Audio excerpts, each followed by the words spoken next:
전국적으로 지금 분위기 안 좋아지고 있어요. 그게 실제 데이터로도 나타나고 있고요. 네. 네. 지금 이쪽에 해당되는 분, 네. 대구, 대전, 부산, 광주, 그다음에 서울, 경기, 인천 여기에 네. 해당되는 분들은 10년에 있을까 말까 한 매도 기회니까 네.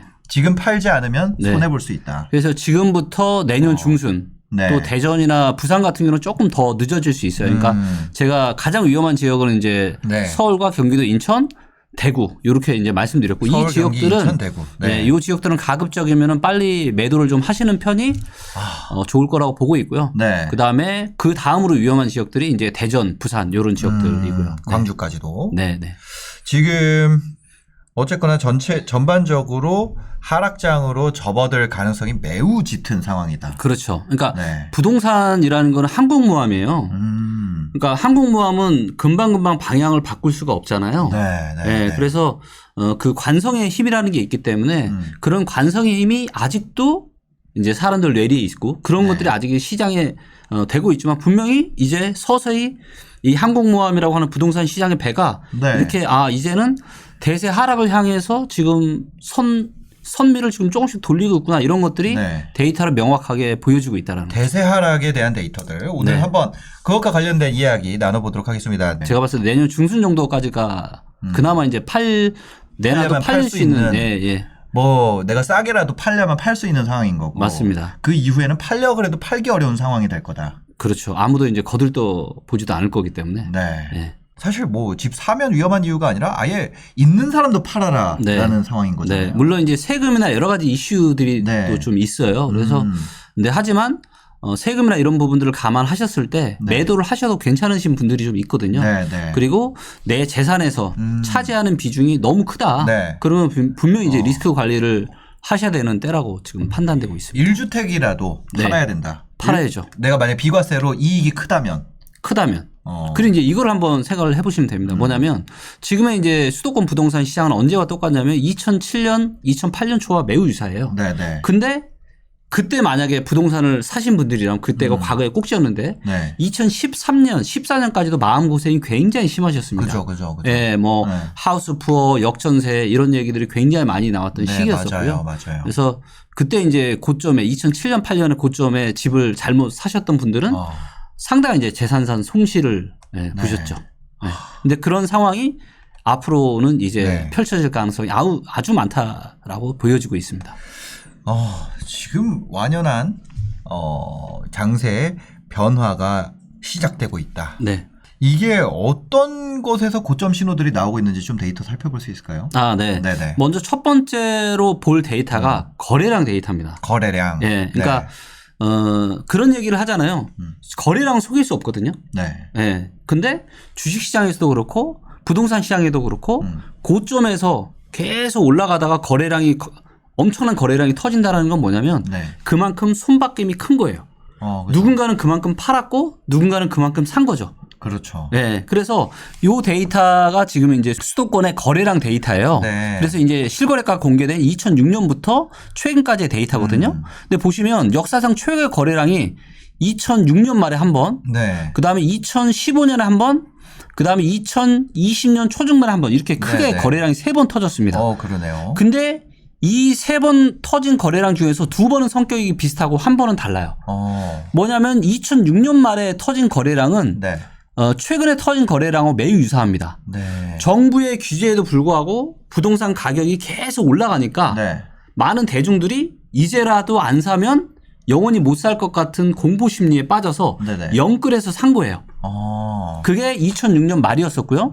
그래서 대중들이 영끌까지 해서 샀을 정도면 그 다음에는 사줄 사람이 있어요, 없어요? 없죠. 모든 투자는 내가 산 가격보다 더 비싸게 사줄 수 있는 사람이 많아야 그 투자가 성공할 가능성이 많거든요. 그렇죠. 근데 부동산을 잘 모르시는 분들마저 영끌해서 살 정도면 이제 시장이 끝났다라는 거고 이로부터 1년 반 정도 후에 이제 보시는 것처럼 거래량이 완전 급감을 하죠.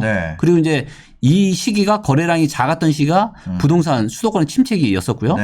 그다음에 근데 그 거래량이 최근에 또 터졌어요. 2020년 초중반에. 그러니까 대중들이 영끌해서 이제 거래량을 터트린 거고 이로부터 1년 반 뒤면 올해나 내년 정도, 내년 상반기 정도 되는 거예요. 근데 보시는 것처럼 지금 거래량이 어때요? 계속 줄어들고 있죠. 네. 왜? 더 이상은 영끌에서 살 수 있는 사람이 없는 거예요. 아, 가격이 너무 비싸서. 그렇죠. 자, 그런데 이제 정말로 안타까운 게 뭐냐면 이때 거래량은 뭐냐 이거죠. 15년 3월 달에 거래량. 자, 보세요. 대부분의 일반인 분들은 부동산을 잘 몰라요. 그리고 이제 신문기사에 막 나오죠. 뭐 금리가 올라가고 그다음에 입주 물량이 많고 뭐 정부가 부동산 규제하니까 못 오른다. 뭐 이런 얘기도 많고 과거에도 17, 18, 19년에 수도권의 입주 물량이 엄청나게 많다라고 하면서 많은 또 정부가 2017년에 파리 대책을 통해서 대출 규제하니까 이제 부동산 가격이 못 오른다. 그런 신문 기사들이 굉장히 많았단 말이에요. 과거에도 그런 비슷한 패턴들이 2004년, 5년에 계속 나타났었습니다. 그럼에도 불구하고 계속 가격이 올라가니까 너무 무서운 거죠. 일반 입장에서 전세 가격도 올라가고 매매 가격도 계속 올라가고 지금이라도 내가 못 샀다가는 영원한 내가 벼락거지 되겠다 싶어서 사는 거예요. 네. 그리고 이런 패턴들이 똑같이 나왔다. 근데 이때 샀어요. 근데 가격이 어떻게 되죠? 못 오르고 계속 떨어지죠. 그러면 어때요? 마음고생이 엄청 심하죠. 근데 14, 15년에 바닥 찍고 이제 아파트 가격이 올라가기 시작하는 거예요. 그러니까 이때 사셨던 분들은 어때요? 지금이라도 냅다 파는 거죠. 왜? 그동안 애물단지였으니까. 이 거래량 이때 15년 3월 달에 파신 분들은 지금 돌이켜서 보면은 하수예요, 고수예요? 하수죠. 네. 올라가는, 근데 이 거래량이 만들어졌던 건 누군가는 이만큼을 사고 누군가는 이만큼을 팔았다는 거거든요. 그럼 이 사람들은 이때 사신 분들은 고수, 이때 파신 분들은 하수. 그리고 이때 사셔가지고 마음고생이 너무 심하다 보니까 조금 너무 떨어졌다 살짝 오르니까 그냥 팔아버린 거예요. 그리고 또다시 이때 파신 분들은 고수일 가능성이 많겠죠. 그래서 과연 내가 어떤 이런 자산을 사고 팔 때 하수가 살지 고수가 팔지를 잘 고민을 해보셔야 되는데 이런 패턴들이 10몇 년 만에 15, 16년 만에 지금 나타났고 그래서 시장의 열기가 지금 떨어질 수밖에 없는 이런 상황인데 이런 상황 하에서 또 어떤 데이터를 봐야면 수급 데이터를 또 봐야 돼요. 그래서 수급 데이터를 보면은 지금 명백하게 수급이 안 좋아지고 있는 것들이 데이터로 나타납니다. 이 차트는 뭐냐면 지금의 전국의 17개 시도에 대한 매매와 전세 수급 데이터를 보여주는 겁니다. 그래서 XY축으로 100이 기준선이고요.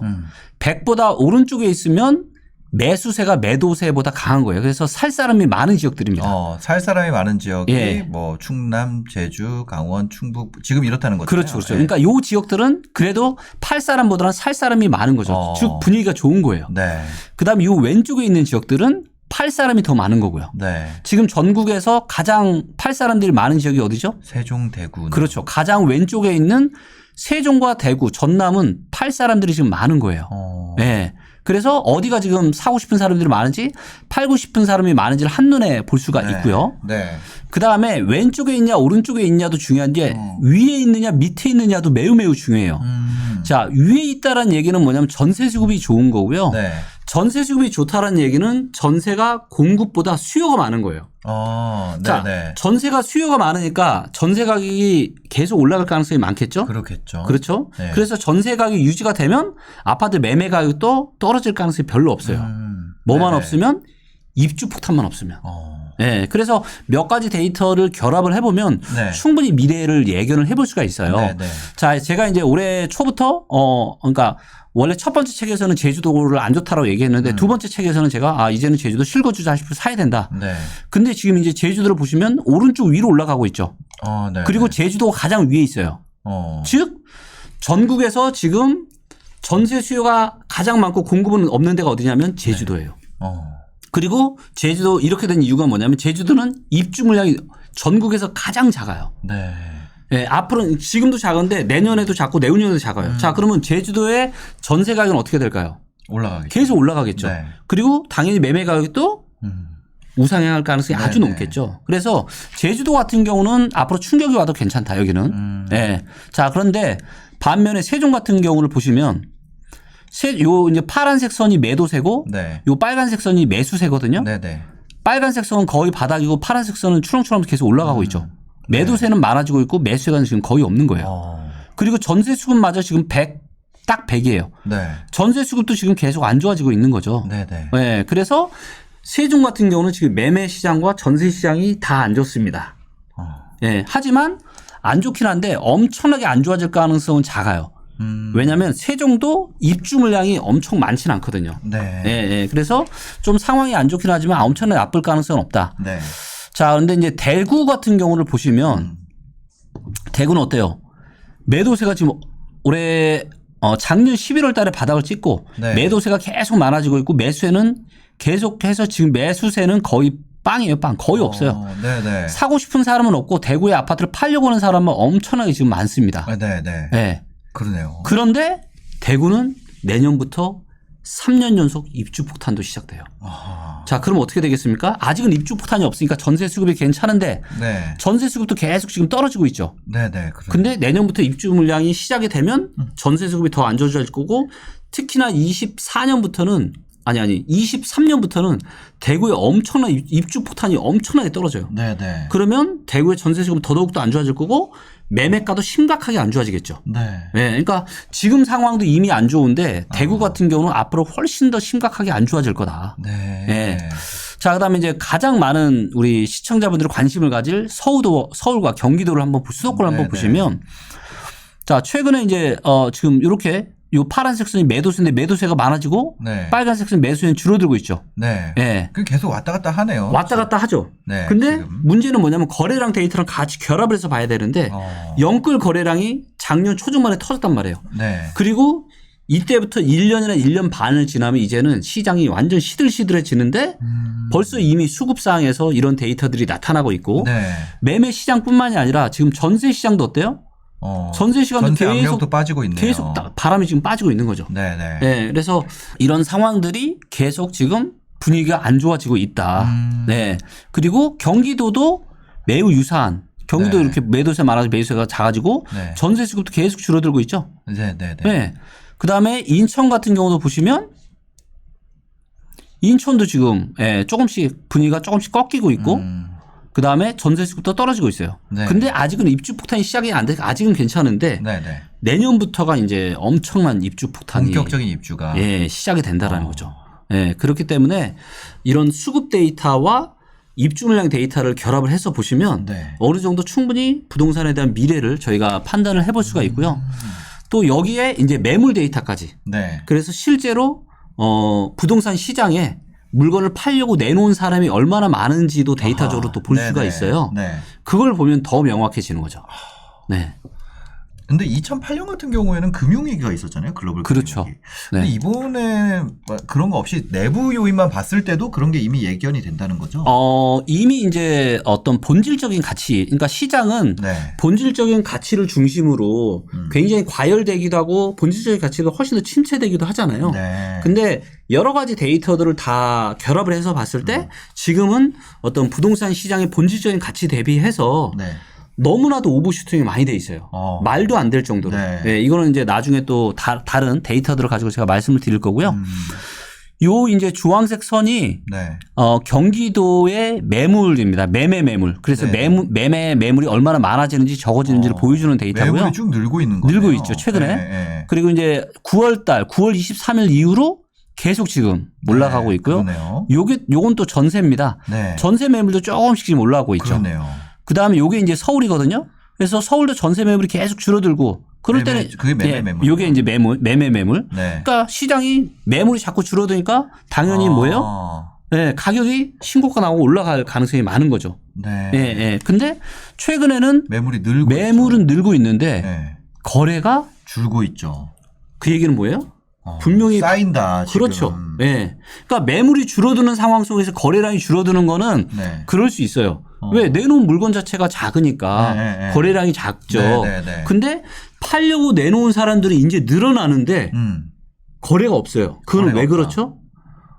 살 사람이 없어서 살 사람이 없다라는 게 데이터로 명백하게 이야기하는 거잖아요. 네. 지금도 살 사람이 벌써 없는데 그러면 앞으로 어떻게 될 거냐. 더 없어지겠죠. 거래량을 보니까 이미 연끌 거래량이 터졌고 더 이상 이걸 힘든데 정부는 대출 규제를 굉장히 심각하게 하고 있고 금리 인상은 뭐 이미 정해진 수순이고 이런 상황이다 보니 거기다가 지금 금융시장도 그동안의 패턴들과는 다른 흐름이 나타나고 있잖아요.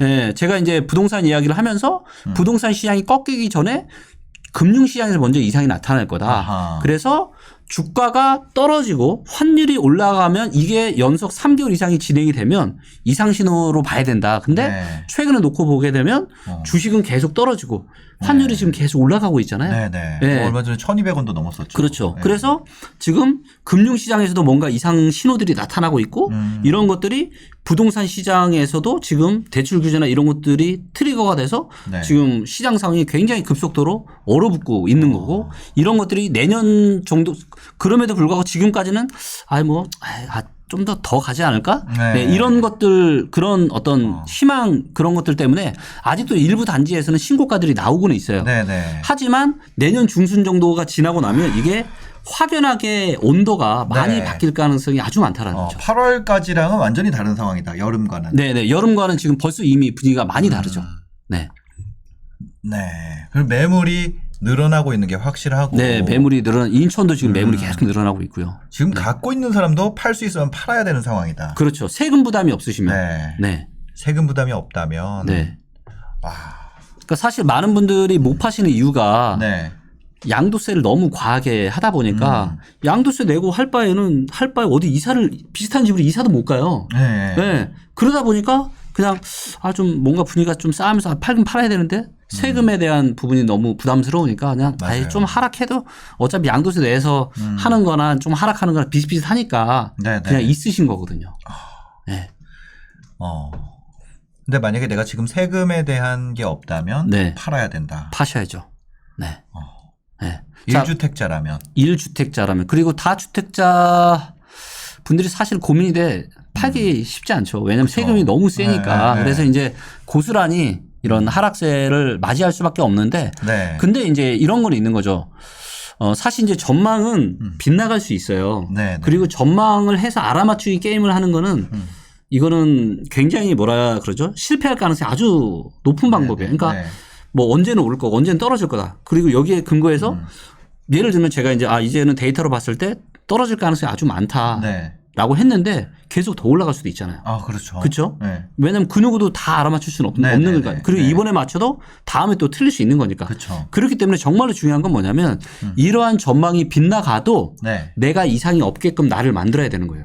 어. 자, 근데 이제 정말로 위험한 거는 뭐냐면 지금 이제 앞으로 3, 4년 동안 계속 상승할 거라고 또 이야기하시는 전문가분들 꽤 있으시잖아요. 네네. 네. 그리고 그렇게 될 수도 있다고 저도 생각해요. 네네. 근데 만약에 데이터가 이야기하는 대로 위험해질 수 있고 내년이든 늦어도 내후년부터 떨어진다라면 네. 그랬을 때 만약에 20% 30% 이상 하락을 했을 때 과연 나는 어떻게 될 건가. 내 자산 어떻게 될지 대충 그림이 나오잖아요. 그렇죠. 그랬을 때 내가 내 어떤 재산에 큰 리스크가 올 수 있다. 네. 이런 구조는 안 된다라는 거죠. 그래서 봄, 여름, 가을, 겨울이 계절이 바뀌면서 네. 우리가 옷을 갈아입잖아요. 네네. 그리고 자산 시장도 이런 계절이 있어요. 그래서 자산 시장의 계절에 따라서 옷을 바꿔 입는 건 중요하지만 네. 그렇다라고 뭐 하락이 올 거라고 예측해서 무조건 하락에 다 베팅해서 이런 식의 투자는 굉장히 위험하다라는 거죠. 그러니까요. 찬바람 네. 분다고 여름 옷 다 집어넣는데 갑자기 더워질 수도 있잖아요. 그럼요. 네. 네, 네. 반대로 네. 따뜻해지는 줄 알고 겨울 그렇죠. 다 치웠는데 맞아요. 추워질 수도 있는 그렇죠. 거고. 네. 그래서 적절하게 비중에 대한 조절을 하실 필요가 있지만 너무 과도한 이런 한쪽 방향 쏠림의 투자는 그렇게 좋지는 않은 것 같아요.